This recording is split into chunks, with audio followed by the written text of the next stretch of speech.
Rome, at its peak, was home to 1 in every 4 humans alive on Earth. It had running water, underfloor heating, and a postal service.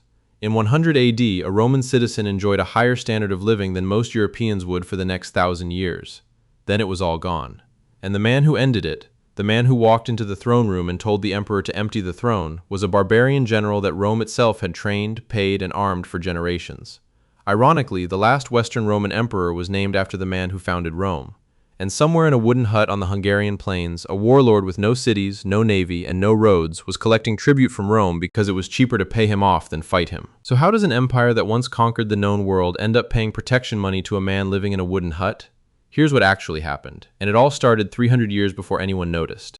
To understand why Rome fell, you have to understand one uncomfortable truth. After Augustus, the man who built the empire, the throne passed to a parade of men who ranged from mediocre to catastrophic. Tiberius, who ruled through paranoia and terror. Caligula, who tried to make his horse a consul, or was at least insane enough that people believed he did.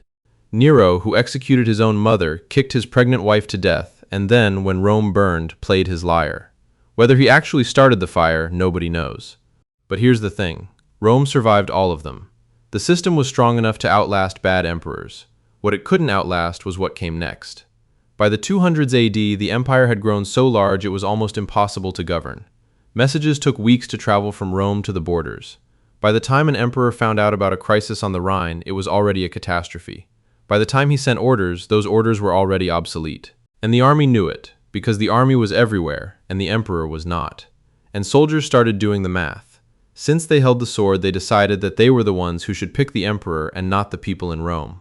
What followed was 50 years of pure chaos. Historians call it the crisis of the 3rd century. Between 235 and 284 AD, Rome had 26 different emperors. Yup, 26. Most of them were military commanders who seized power by force, and most of them were assassinated eventually, usually by their own soldiers who had already decided it was time for the next one. Think about what that does to an empire. Every time a new emperor takes power, the army that put him there expects to be rewarded, so he pays them, which means he needs more money, which means higher taxes, which means the provinces are squeezed harder, which means people stop paying taxes, which means the army doesn't get paid, which means the army murders the emperor and finds a new one, round and round, for 50 years. And while Rome was busy tearing itself apart from the inside, the people on the outside were watching and waiting and getting stronger. By the year 284 AD, Rome had a problem nobody wanted to say out loud. The empire was too big for one man to run. An emperor named Diocletian was the first to actually admit it. So he did something no Roman had ever done before. He split the job in two.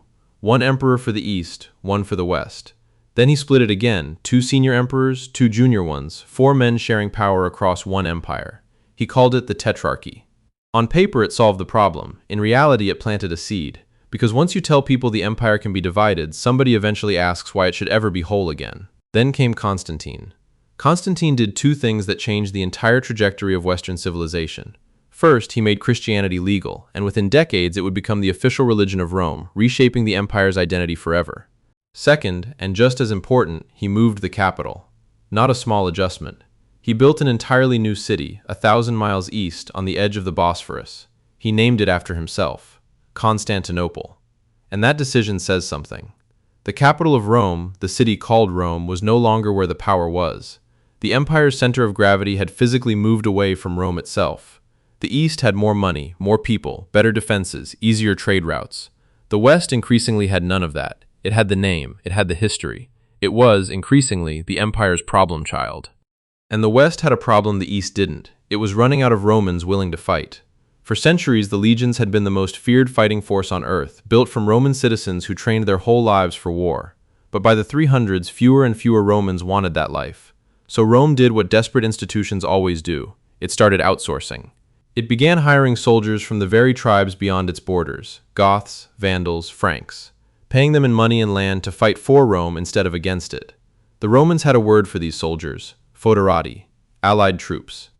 It seemed practical. It was cheaper than training new legions. It worked, for a while. But here's what nobody in Rome wanted to admit. This new army was not loyal to Rome. It was an army of foreign soldiers, loyal to whoever pays them.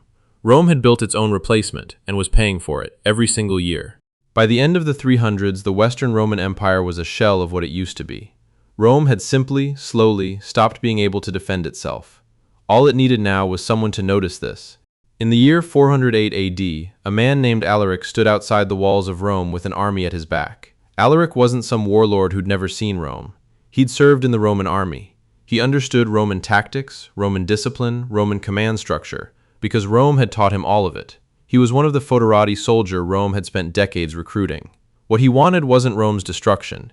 He wanted what he'd been promised: land for his people, a formal position in the Roman military, payment that had been agreed to and never delivered. He asked. Rome refused. He asked again, lower this time, more reasonable. Rome refused again.